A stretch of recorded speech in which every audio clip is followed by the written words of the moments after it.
Thank you for joining us for Game Tactical Tuesday. Today, you're going to get to hear a lot from my co-host Drew Swirsky and his guest Dilara Wentz. He's got the background. Dilara, am I pronouncing that correctly? Mhm. Awesome. Dilara Wentz.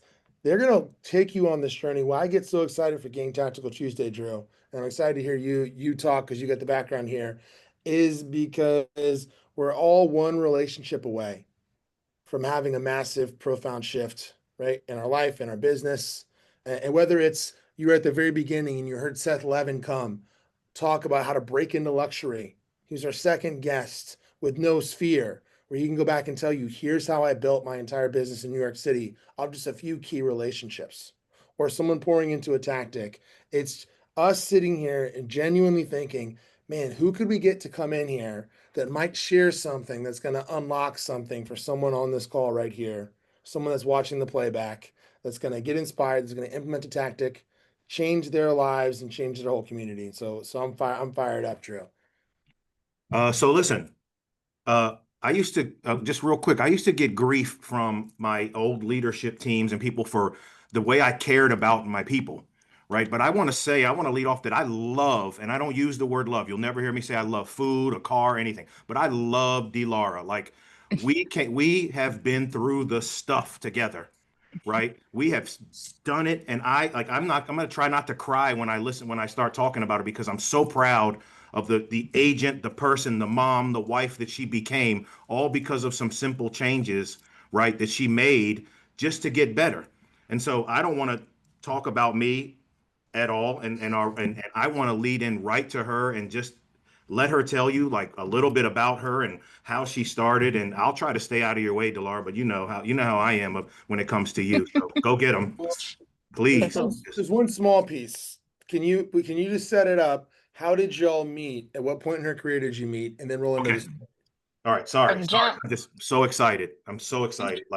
Um, she got her license, and I was the mentor and coach for the office that she joined. And I totally knew, like, based on her background and how hungry she was and how she wanted to learn everything right up front, that she would be good, right?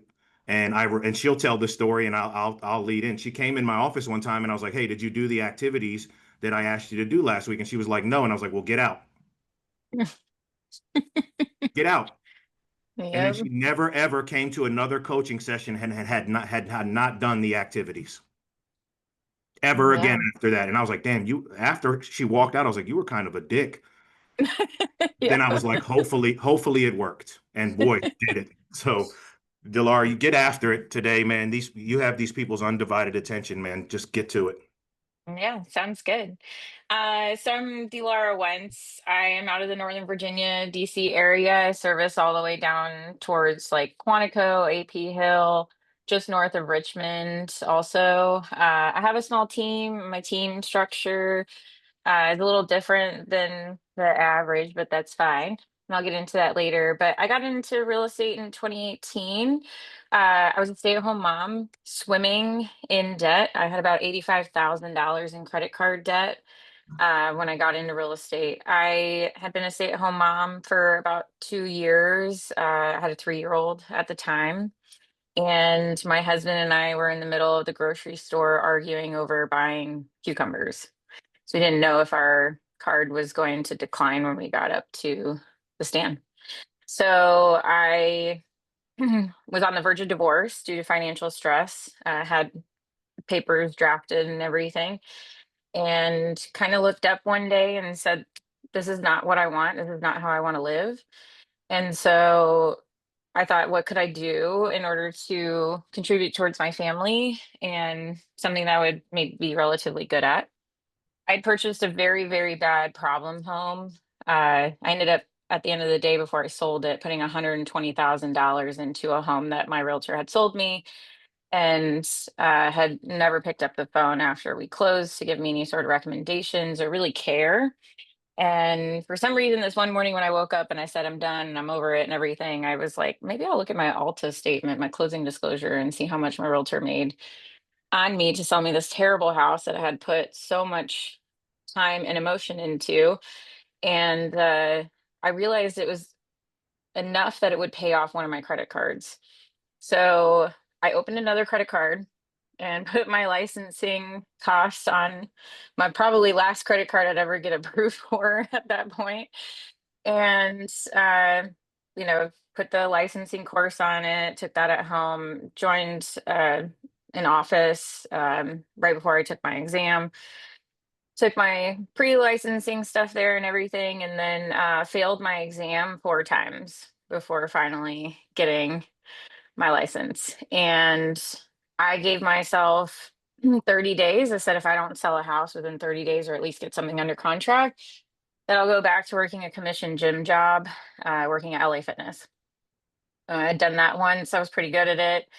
My company didn't really teach me how to sell personal training, and I ended up becoming uh, #1 in the nation in personal training sales for 6 months running. Uh, so it was pretty cool. So I know I was good at that. So I decided to get my license, finally passed my exam, and then joined an office that gave me Drew Swirsky as a mentor and coach. And I am an immigrant's daughter, so tough love is definitely the way we learn things, right? When you come from nothing, you work for what you get, and if you don't, then you fail, essentially. So I needed that tough love in my life, and Drew definitely gave me that tough love. You know, you kind of people tell you to do activities, and you sit there and you go, "Oh, okay, sure, yeah, whoop whoop," right? And then you pick and decide what you want to do. But Drew had told me what was going to work, and just the story of I walked in, I think it was like my second meeting with you, and you're like, "Did you do your notes?" And I was like, "Nah, I don't think those are gonna do anything for me." And I had also known no one in the area when I got my license because I had only lived here about 7 months. I'm originally from Seattle, Washington. And he said, "Well, there's the door. You get out." So I was like, "Oh, shoot. We're taking this seriously."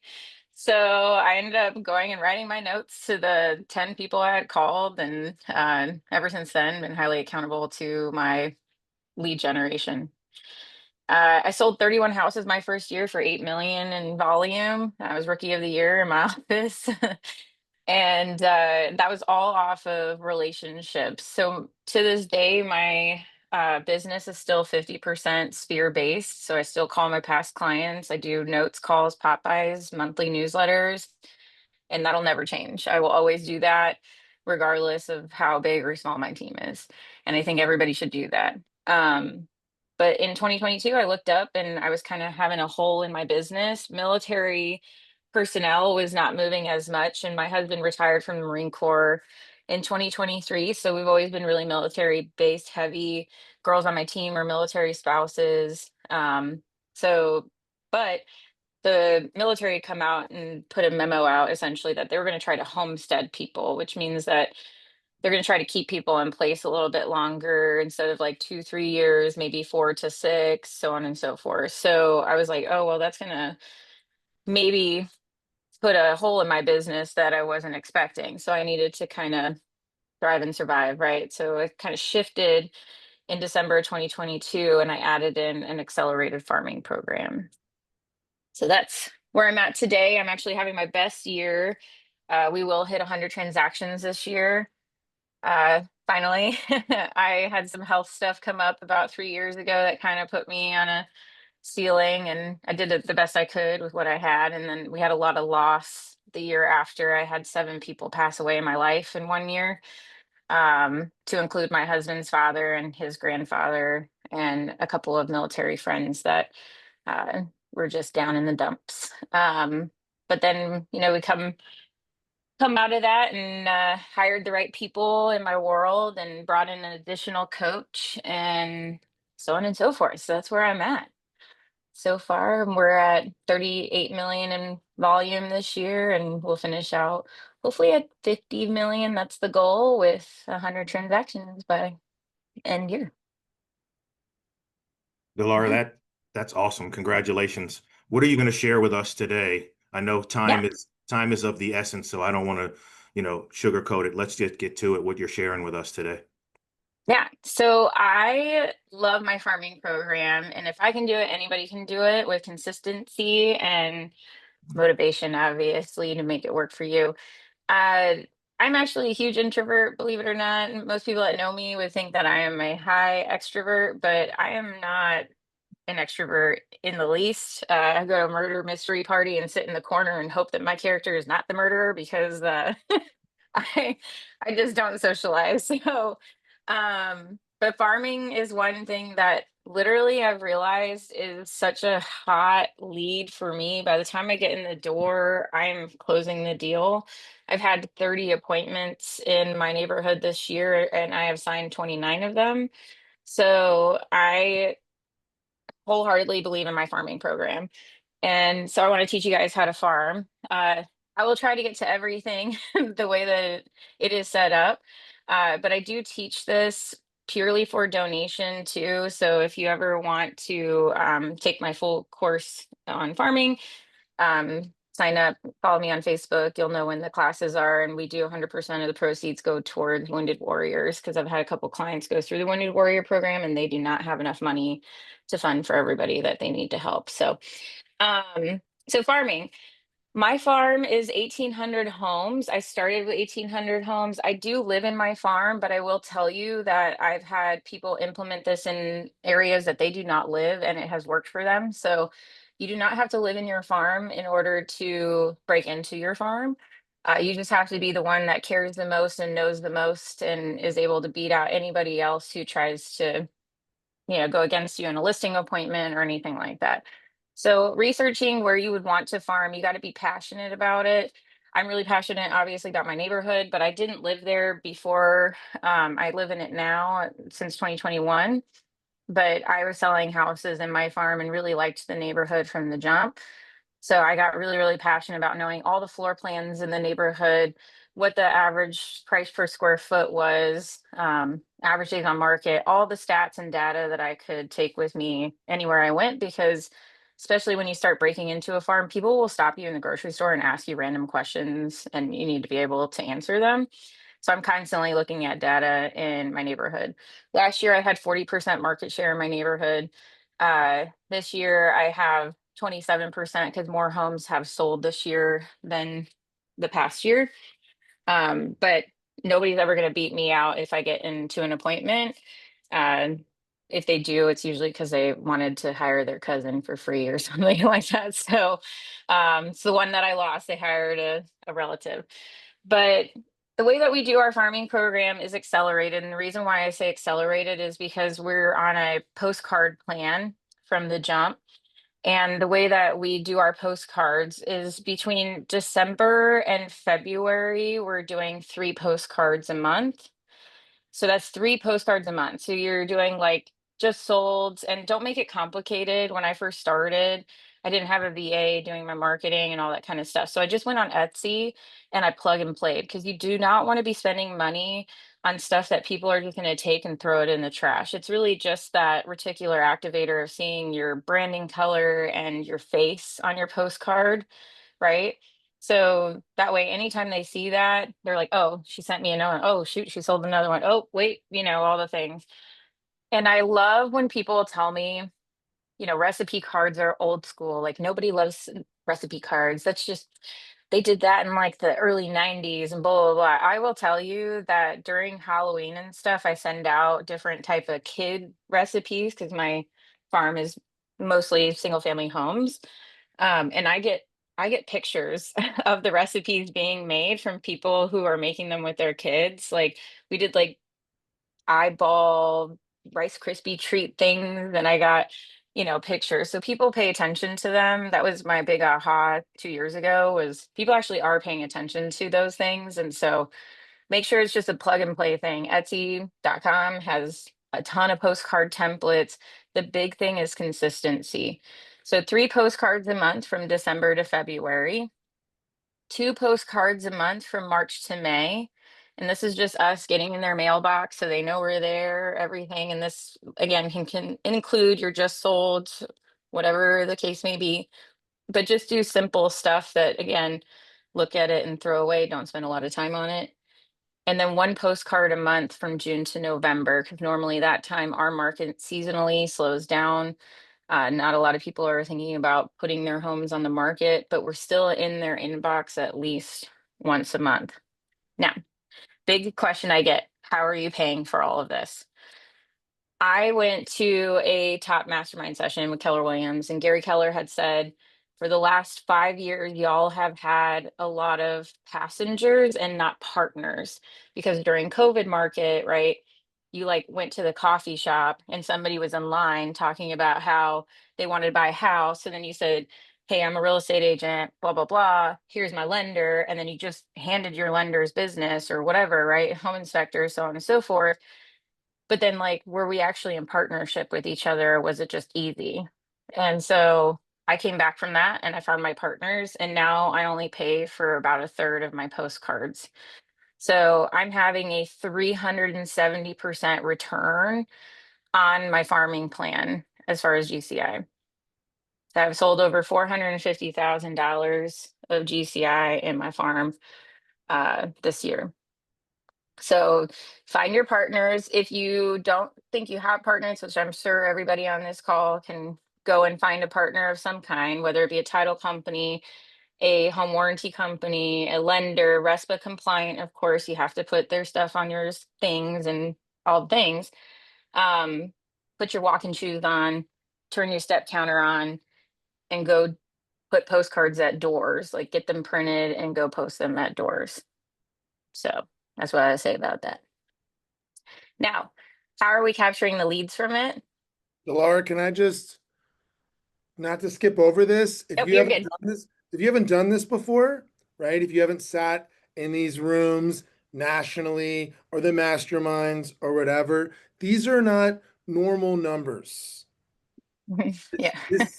This is these are crazy. These are crazy. These are Hall of Fame numbers. This is Dolores getting on base like 4, 5 times as much as anyone else. Like 370% return, right? On my postcards. Right? That's that 4-to-1 magic number we talk about and holding our money accountable, right? We're hitting that just straight off of a postcard play. This is fantastic, and I Mhm. love it. So I just wanted to tag that. Yes. So awesome. Thank you for unlocking it. Great. I'm going to go talk to my lenders and my partners and say, I think we can get a 4-to-1 return. You want to make some money together? Yeah. What Mhm. are the next steps? Yeah.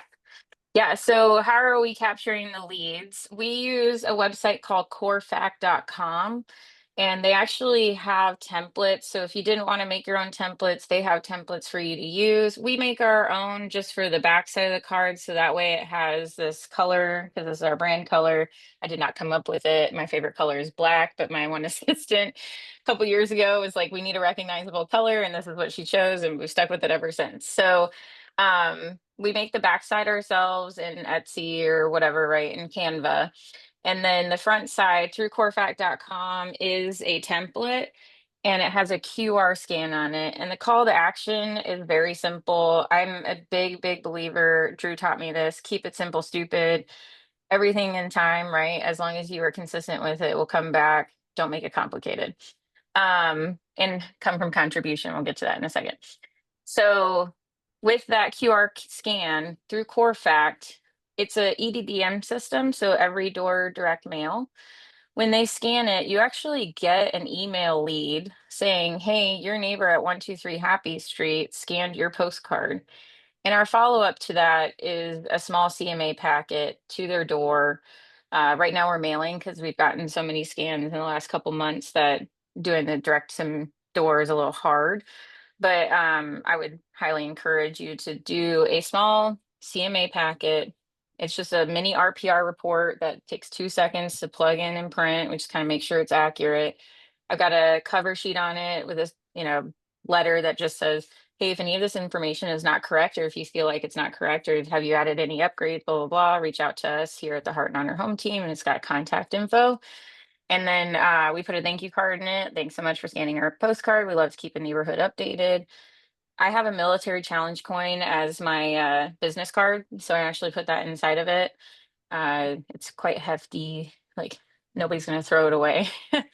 Kind of paperweight style. And then a bag of candy if we're dropping it direct to door. And it's in a green envelope, a lime green envelope, because you don't want to do a manila one where people think they're getting sued, right? So You do it in something fun, whether it be like a pink or green envelope or whatever matches your vibe, right? But something of that kind. So that's not actually one of the things that we get leads off of, but it's just another touch because especially when we're handing it to somebody at the door, we don't knock. I'm not a door knocker. I'm not knocking on people who are door knockers. I think it works, but it's just not for me. So I leave everything at the door. But it's just another touch because sometimes when we're going to drop it off, they'll be outside, right? So then you can strike up conversation or the neighbors outside. And you guys, I'm doing this enough at this point where when I'm like getting out of the car to go to an appointment or I'm just walking around the neighborhood, people are like, "Oh, are you Dilara?" Like total recognition at this point, which is awesome, right? So I'm loving it.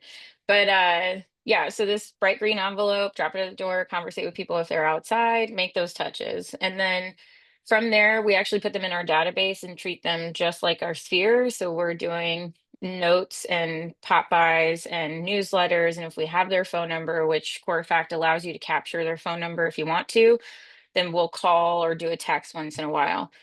We'll invite our sphere first to events. And then any extra spaces we have, we'll put an invite out to the farm to invite them because we're already paying for the event. So on and so forth. Yeah. Muted. Boom. I'm excited. I've been taking notes. I had myself muted so you don't hear my keyboard. Right? Um, awesome. So I'm using Core Fact. That's my capture system, right? So Hmm. QR code system. Don't have to understand how the back end works. That's just going to get them from the postcard into my database. Correct.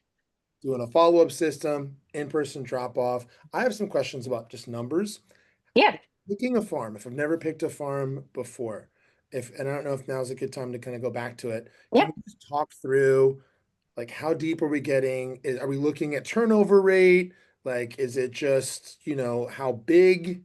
Like, right? How many houses? Hmm. Just if we can set some frameworks, I think it might be Yeah. helpful. 'Cause I've heard it for years. Am I the only one that still doesn't have a farm? I don't have a farm. I'll raise my hand and admit I'm not farming, and I've been in the industry 15 years. Okay, next raising his hand too. So like, and that's why I'd love to go, hey, if I'm gonna go pick one tomorrow, like what do I do?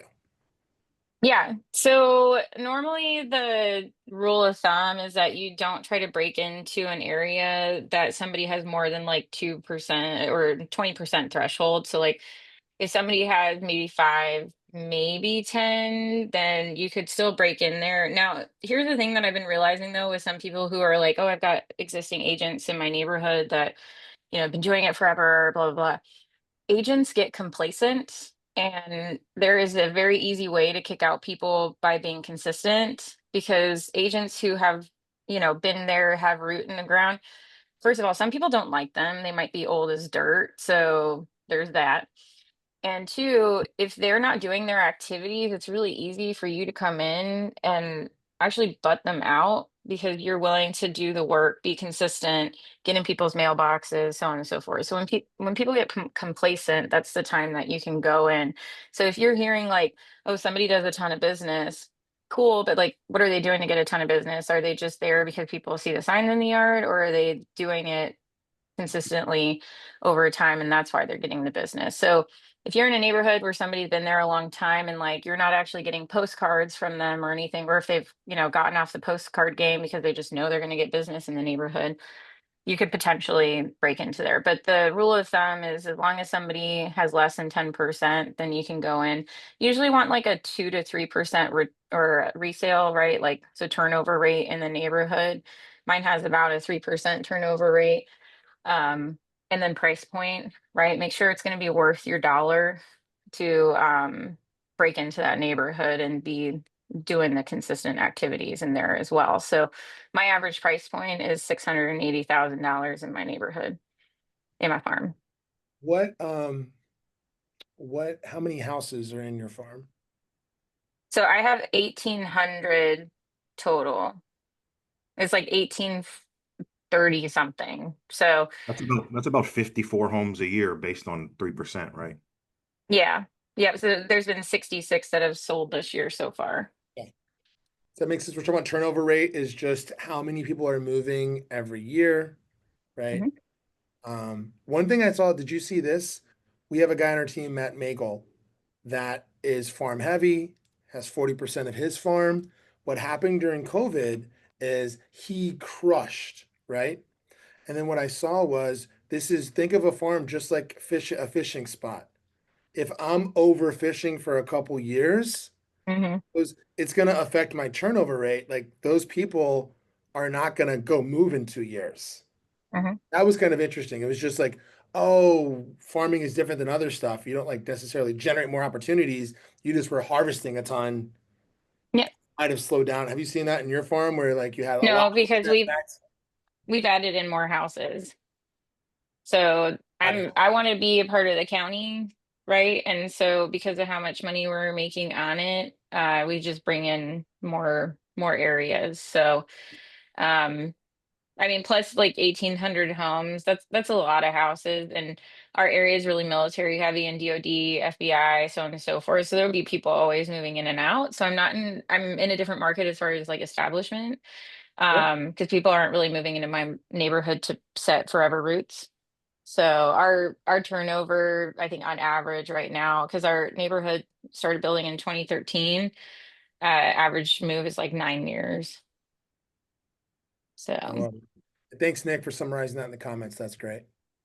yeah, Anyways, keep I have going. a quick Sorry. question. Hey, Dilara. It's yeah. Nick on the West Coast. Ah.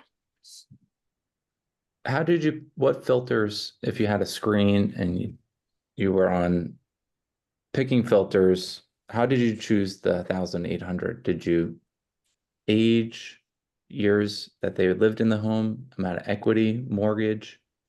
So that's how big my neighborhood is. It is 1,800 homes. It started building in 2013 and they're actually not completely done yet. There's a 55 plus portion that's being built in my neighborhood right now. For those who are in Northern Virginia, Embry Mill is my farm, and it's a very known name up and down the 95 corridor. But what I will say is some agents that I have helped, we looked at turnover. So we just took like a pin and pulled like, 30 miles or whatever they were willing to do, figured out where the biggest clusters were over the last like 2, 3 years for turnover, and then kind of honed in on those areas to see if those were farms that they actually wanted to do. So picking high turnover is usually better. To Justin's point, like sometimes depending on your area, the establishment, right? Like if people are going to turn over, but that's like more roots to grow kind of thing, maybe go somewhere else that hasn't been quite turned over as much in the last couple years. But COVID kind of like I think offset a lot of stuff for a lot of people. So I wouldn't necessarily go off the last 5 years exactly. I would pick somewhere you're passionate about first and then go from there. So you got to spend a lot of time in your farm. That's the thing. Like we do micro and macro events, which is another thing. So not only do I piggyback off of my sphere for events, but I also do like small things in my neighborhood. And everything that I do, somebody else has done and it's worked for them. I don't recreate the wheel at all. The only thing that I've done to like recreate the wheel is the consistency of how I'm doing my farming program. But as far as all the activities, like I do drinks in the driveway. Tiffany Fikes, that's what she did in her farm. So I was like, oh, you do drinks in the driveway? I'm gonna do drinks in the driveway. And all that is just, hey, come hang out in my driveway and let's all meet each other because we live in the same neighborhood and why wouldn't we want to know each other kind of thing. And you just get to know people. My husband's really into bourbon. His ultimate goal, well, whiskey and bourbon, his ultimate goal is to actually work at the Jack Daniel's distillery. So he wants to be a master taster at the Jack Daniel's distillery.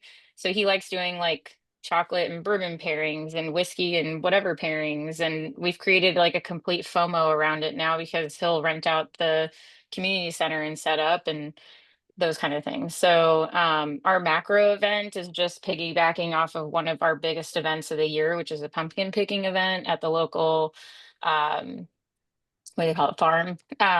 So our lender goes in on that event with us, and now they get to be around people that we've already served, know us and love us, kind of thing. So then they talk to people and they're like, "Oh yeah, Dolores sold me a house, or sold my house," or so letting them mingle with our people already to get to know us. So Somebody asked, do I have a Facebook page? That's a part of it, right? So I'm big on coming from contribution, always 100% of the time. I believe in karma. I love contributing. Like I'll pay for sponsorships for local baseball team or volleyball team with the high school or homeschool. We homeschool, so we're a homeschool family. So I'll do that sponsorship wise. And then in my Facebook groups, we do like, hey, who has a birthday this month? Right. So great touches. Everybody who ponies up and says, hey, my birthday is blah, blah, blah date, I'll send them a Google form. The Google form asks them for their first and last name, when their birthday is, if they would like to subscribe to our newsletter, what their address is, because in order to drop off something, right, I got to have their address. And then we'll ask them if they have any food allergies. And all we do is drop off these little mini bunk cakes that you get from Nothing Bunk Cake. And we drop them at their doors. And by we, I mean my husband, because I don't have the time. And we just drop them at the door and send them a text message saying, hey, we dropped off a little treat for your birthday. And we're only doing that once a month. We're not doing it whenever their birthday is because nobody has time for that.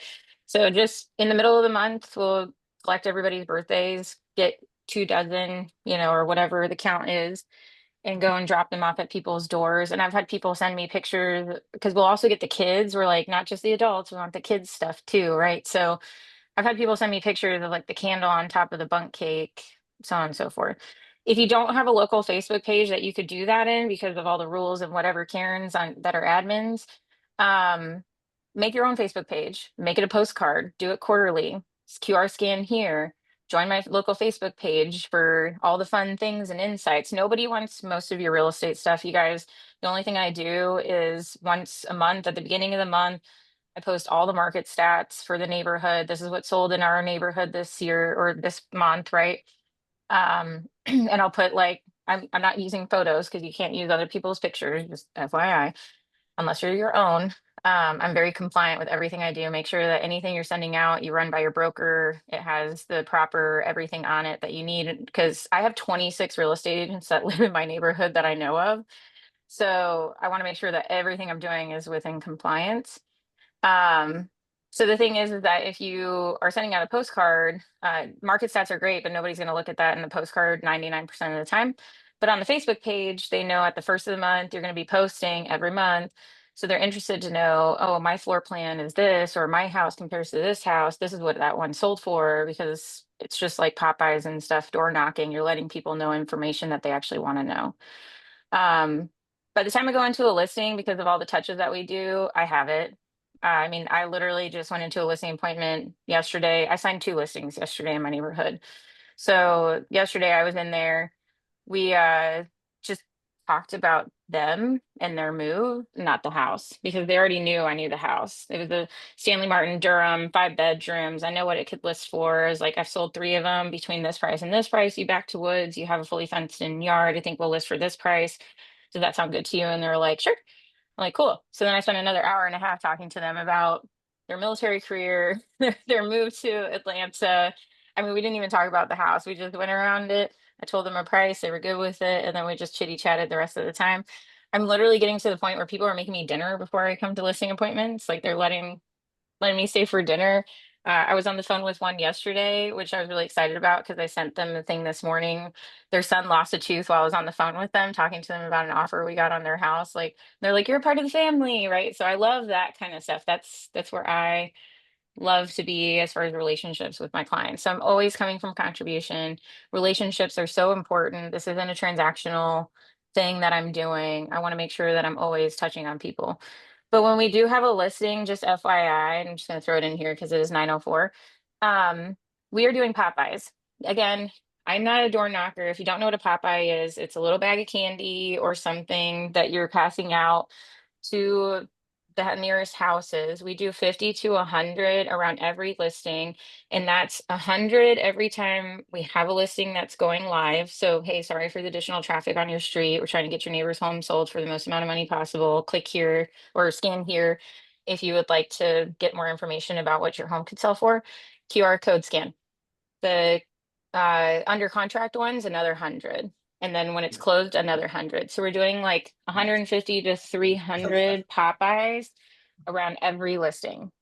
So this is work, guys. Like, it's not magic, right? It's hard work and consistency. And I do lay it out very easily for people to duplicate. I've had many agents within my coaching group that have done it already, and they're already seeing results within 2 months of starting what we do. Because there's things that we put in place too, that like if you don't have a listing, you can do X, Y, and Z, so on and so forth. So Okay. yeah. I have one question, and this might Mhm. be, Drew, you can also ask. I figured Drew would be going off. He knows the history, but you mentioned at the very beginning, hey, I'm an introvert. Do you find for somebody that's sitting on this call as like an introvert, like, does that getting to know them so closely where they're just talking to you about like the move and inviting you for dinner, does that kind of like take you out of that, like, oh, I'm comfortable because like I've got a real relationship with them? Does that help? Does it make sense? Does this like help you as an Yeah, introvert where you're like, because you're coming from contribution or because you're having a real interaction? yeah, so two things. Coming from contribution makes me feel comfortable because people know I'm genuine and I'm just me. I show up to listing appointments and I have a Disney shirt on, the anxiety, and then I have Converse on and jeans, and nobody cares. Like, I do not dress up. I can't wear heels because I have MS. I have an autoimmune disease. Like, I'm not balanced enough for that. I wasn't before either, probably. I'm like the emo kid growing up, essentially. So I show up to listing appointments comfortable, what I'm comfortable in, and makes me more comfortable. Whatever I can do for myself to make me comfortable in front of people, that's what I'm going to do. Half the time, like my shirts, the kids love because I've got like Tiana or Mufasa on the back, or Hercules, or these, you know what I mean? So I'm a big Disney fan. I got Belle on my arm, Beast and Belle on my arm. I'm tatted up, like I usually cuss like a sailor, kind of hold back during public calls and Sure. stuff. Um, but because of how like broken into the neighborhood I am, the demeanor of people is a little different too, because I feel like they're not on the offense because they're like, you're gonna be the best person to sell my house, so we're just gonna talk. Right. So it's very different going outside of my farm and meeting with people. You can tell by the tonality of people and stuff that it is more comfortable setting that way, because they trust you, because they know they need to trust you because you've been there, you've done that and everything. So for introverts, I feel like 100% this is the way to go, because by the time you get there, it's basically yours as long as you treat every appointment the same. Don't ever go in thinking you've got it. I still go into every listing appointment like they're not going to hire me. I got to convince them to hire me, so on and so forth. What I'm hearing, Drew, is there's a finite amount of work we have to do as salespeople. There's no easy. So Dolores just Right. shifted. Where am I going to put all this work? I'm going to put all of this work in being so consistent and becoming so known that the listing appointment is a different conclusion versus maybe I'm going to become, right, the best listing appointment taker, scripter, whatever. So I can go in the expired or something, I'm prepared for that opportunity. There's different ways to do this game. I love Yeah. what you And, shared. Yeah. What are your and takes? oh, Delara gave us a ton of clues, guys. Remember, like success leaves clues. Sometimes the how is a who, right? And so she's hired good. She talked about how she hired well and she's got help now. And so there's someone there to do the consistent stuff for her so she can do where her skills lie, which is lead gen and close. She's a closer, right? 29 out of 30 ain't bad in my book, right?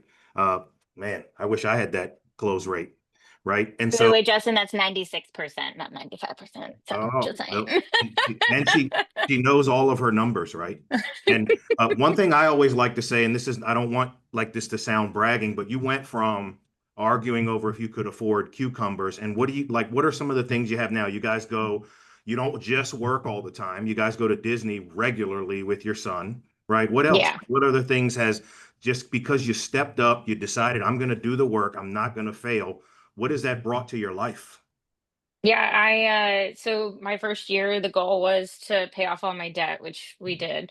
I wasn't home.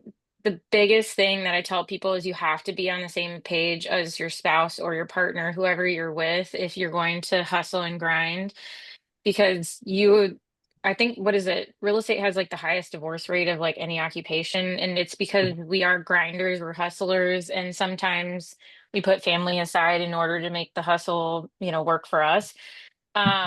So being on the same page goal wise. So every year I'm doing goals with my husband first before I do goals with the business, right? Because my goals at home are my goals in my business and then with my team. So making sure that you're always on the same page. But I paid off all my debt my first year, paid off my cars my first year. Now I have 4 homes, working on a fifth property with my family. And then I go to Disney a lot. My son is 10 and I'm a big Disney weirdo adult. Like I went by myself. I hit a burnout wall really hard, which it's real, guys. Like, whew, I woke up one morning and I was like crying. I was like, I don't want to adult today. Like adulting sucks. And so I ended up hopping on a plane like the next day and going to Disney for 4 days by myself and just walking around and just being me. But I would say the biggest thing is just being able to do what I need to do for my family and not having to worry about much of anything and then contributing back to my team. So this is my DOO. So, Dilara, look, my mom passed away, but she'll shoot a lightning bolt up my rear end if I ask this question. But forgive me, how old are you? I'm 33. I got into real estate when I was 27. So 33, life changed, marriage got better, life got Yeah. now health, you had a little health scare, but your health is better, right? You're Yep. happy, right? Yeah. Like those are Yeah. all Happiness things is that we take everything. for granted. And like I'm very proud of you. Thank you for sharing that. My big I thing, y'all need to get a coach. If y'all don't have a coach or a mentor, I have 2 coaches. I've got a physical coach. I've got 2 in business. I mean, get a coach because I am ADHD to the max. Y'all, I'm medicated. I'm on Vyvanse and Adderall. Like I'm I am medicated as far as you can get on ADHD and I hired in my weaknesses. So really marking down what you're not good at so you can fill those roles in your business is huge. But get a coach so they can help hold you accountable to everything you're doing. If I didn't have my coaches, like I don't know where I'd be right now, but definitely not at getting 100 houses sold, that's for sure. I love this. Got some comments in here. Amy, thank you. Sandra is a Disney fanatic. Great to have you on here, Sandra. So it's question time, right, Justin? If anybody has questions. It is. We are rolling in real fast. Here's what we're gonna do. If you got to jump at 9:15, we're gonna switch the format up, right, Drewski? Try to do 45 minutes, and then it's bonus Q&A time for anyone that can stay on. Delar, you got 15 minutes to hang with us. Awesome. Yes. So go check out Gain Tactical Tuesday. Look at the lineup. We've got all the past speakers on there. We've got all of our future speakers coming up. The lineup in September is stacked. You're not going to want to miss it. Who's got some questions? Frazier, jump on camera. Let's. These are great questions with you. Sure. I was just, Dilara, you had said to follow you on Facebook to find out when your next farming coaching is, but can you just tell us when the next farming coaching is? So I'll have one coming up this month because everybody's getting their last minute vacations in for the grind of winter, right? So it'll be sometime in September. If you go on my Facebook page, I actually have a sign in. When I was on stage at Mega Camp, I had posted something like, "Hey, saw me on stage." It's on there. You just click the link and join our agent newsletter, and you'll get notification once we have it out there. Awesome. Can you, Julian, can we get the link for Dilara's group so we can go in there? I love it. If you people are saying really nice things. You can see these on camera, by the way. These are great. Anyone can ask Dilara anything they want. She's an open book. 100%. It's the only way we learn. Yeah. Like So if I can do it, anybody can do it. That's all I'm saying. you hit everybody. If you said you're doing pop-bys, Mhm. right? Are you hitting everybody? The closest 100 houses are getting hit 3 times during the transaction. 50 to 100. It depends on like, did we just sell a house there kind of thing. But yeah. Okay, so you're hitting those, and then that pop-by is going to look like. Can you just give me an example of what Popeye. of them might look like? Because I'm going to hit them 3 times. So how are they going to He's be? gonna grab one. We Sweet. have them, we have a bunch pre-made. So there's always one, like when the photos are getting done, our client success partner, Kathleen, she's passing out 50 to 100. Once it goes under contract, 50 to 100, and then once it's sold, 50 to 100. So the messaging on it is a little bit different, but they look almost exactly the same, and she'll get one. So they're just like this little rubber band, nothing fancy. And it's got our name, Awesome. Do you change the candy up or do the same thing every time? same thing every time. Keep it Okay. simple, stupid. I'm not changing nothing if it's working. Yep. And so one of the things as when being Dilara's coach in the beginning was you set up your non-negotiables, right? So there are things you are going to do that are on your success list and that you cannot either leave the office that day or like you can't go out on the weekends if you have not completed the non-negotiable success list. And she has Yeah. taken it to another level and mastered it and hired around what she was not good at. Yeah. Right. And the non-negotiables still are the non-negotiables. And you eventually get to the habit where, like, when you don't do it, you feel like you're missing your left arm. Like, you know, you go home and you're like, shoot, I should be doing that. Why didn't I do that? And then you start going to bed and you're like, I should have done that. Or what is there a lesson? Maybe you said you experienced burnout and burnout is real. Is there Yeah. a change you made in your business or a lesson you learned? Like what was the tweak before or after that that might have? So I am a control freak. I have to learn to let go. I actually turned off my phone too when I was at Disney, which is like wild for real estate agents to hear, right? So there's a thing with Verizon, you can actually get a second eSIM and toggle off your main primary number. So when I hit burnout, you hit the little burnout runs. I'd never hit burnout this hard. And so when I left, and I left for 4 days, and I barely checked in, like the girls sent me an email at 5 o'clock every day just to make me feel better that things were happening. I realized that it's okay to disconnect. Just find the right people to help you fill the gap while you're gone. And nothing is going to burn down, and nothing's worth you burning down in the process. So I realized that it's okay to step away. So that was my big aha. Like I can step away. Like I have put the right people in play. I'm in partnership with the right people to be able to just step out if I need to. And that was a very last minute step out. Like I did call my database of active people who were looking and selling and just gave them the contact. I changed my voicemail.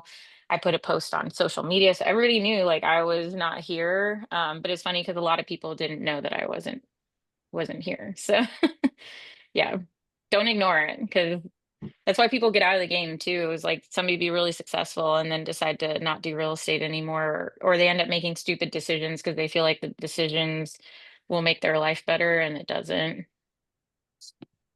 I love these comments, Delara. You got to look at them Yeah. before you go. There's some really great. You're killing it. And by the way, this introvert person here, right?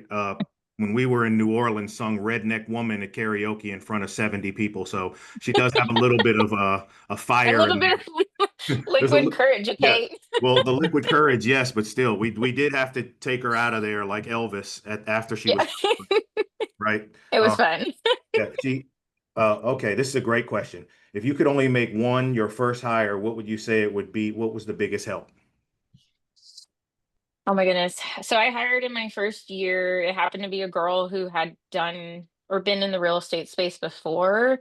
If I could go back though, that's what I'll talk about. If I could go back, I would hire a VA that I hired, like intentionally hired. A lot of the times when you get on with these VA companies, it's like, oh, who the first person is. We picked somebody for you, blah, blah, blah. Like, no, you need to hire them. And if nobody's fitting the profile, tell them no and go back, right? Like, so I'm not just hiring anybody because you put 10 candidates in front of me and you think they're better for me. Like, you are the one to hire. So I love if anybody's, KW, right? Like bold, back in the old bold, they had this activity and it was getting a paper planner and putting down all your activities, right? And then for everything that you think that only you can do, you do in pink, right? It's just you, nobody else can do it. You put in pink. And then green is anything that's a dollar producing activity. So an appointment or something of the sort, right? Like networking groups that only you can go to that are a dollar producing activity, so on and so forth. And then yellow is everything that you can leverage. And that was my big aha when that when I started doing that, I was like, oh, I could leverage this out. I could leverage that out. I could leverage this out. And that actually creates your job description for your hire. So if it's just marketing material that you're spending forever on because you're like me and I like the pretty things and I'm like, ooh, shiny, shiny, right? I need to give that to somebody else so I'm not even touching it because I'm going to spend hours and hours on it. So anything that you can give away, leverage, right, in yellow. So you can do that with your electronic calendar too, or notate it that that's something that you can leverage out, and then that creates your job description. So I would have started with a VA. My biggest hire thus far that has changed this trajectory for me, I was doing 60 deals consistently for 3 years. And this year we've broken through that. We're already at like 72-ish, I think. Is my DOO, and then my getting really clear on everybody's roles, right? So that's what we've done. Like my DOO, if you go onto my Facebook page, she was a friend of mine. I do not recommend hiring friends. And if you do hire friends, to have very serious conversations about like, hey, if our friendship is going to be torn apart because if it doesn't work between us working together, I want to make sure we have that conversations because I prefer our friendship over the work relationship. So, but yeah, getting really clear about whose job skills are whose, because I think I kind of muddied the water a little bit for 2 years with different hires. I've built it up, I've torn it down, and then now I'm building it up again. It's an ebbs and flows. But once you have the right people in place, which I do right now, I kind of don't feel busy at the moment. Like I'm not doing a lot of the work myself, which is great. So now I got to create something else. So we're going to start getting it into YouTube and social media. That's our next pillar to add to the business. So yeah. I love the feedback from Sharonda. She said thank you, and that exercise, you know, um, right, Drew? It's all the same. It's all the same stuff. It's all the It same is. stuff. And So remember, slow to hire, quick to fire. So if you're in the process of working with somebody and it's not working, don't force it. Just find the next candidate because it doesn't get better. yeah, right. In the first 30 days, whether it's going to work or not. It's Drew's story, right? Hey, if you didn't do this, we're not meeting today because there's nothing to meet about. And the right Right. person is going to go, oh, great. Well, is going to show up, and the wrong person you're going to be chasing for months. We had David Morse come. If anyone knows David, David runs a KW office in Arizona. He's one of the best team leaders in the entire country, and he's was talking to us, and he's like, and I really think he's one of the best speakers from a stage. And he goes, I have realized I cannot motivate anyone. Right. We can put some lighter fluid on the fire, but we can't put the fuel. They've got to bring the fuel for the fire, and if they don't bring the fuel for the fire, like us, we're almost doing them a No, disservice, right? To be pulling them along, right, every month, Drew, right? Talking them Yep. in to recommit. it's called motivate, not motivate. You can motivate somebody, just like our coaches, right? We can only motivate you. We can't do the work for you. We motivate you, but not motivate you. Your why is what motivates you. You got to figure it out. I love that. Cherie has a question. Good morning. I'm more of a comment than a question. I just wanted to say that I, when I started the business, I had and still have a goal to get out of debt, including my house as well. And just you paying off $80,000 of debt in your first year, that's like relit a fire under me. So I just wanted to thank you for that. Anything you want to add with regards to like your thought process for setting goals like that and, breaking them down and achieving them, but just very motivational. Yeah, I my first year I followed the notes calls pop-by system through Buffini, and Drew held me highly accountable to all those activities, and I nobody was going to want it more than me. Getting to the point where you're literally writing divorce papers. I got married when I was 19 and my son was born when I was 23, and it was like the biggest thing for me just waking up and being like, I don't want to live like this. So I did everything. I talked to people in Panera and Starbucks, and then one person led to another. I went to all of the barbecues my friends invited me to, which is not my big thing. Again, introvert over here. I'd rather stay home and read a book. I'm a big book reader. Um, so I just kind of sucked it up and went out and did what I was supposed to in order to get business. And then the follow up is everything. If you don't follow up with people, nobody's going to refer you. So just following up with everyone, notes, calls, pop-bys, caring about them, learning their kids' names. We got their birthdays, dropping off, random stuff, checking in on them, all of that. So um, nobody's going to want it more than you. So that's what I would say.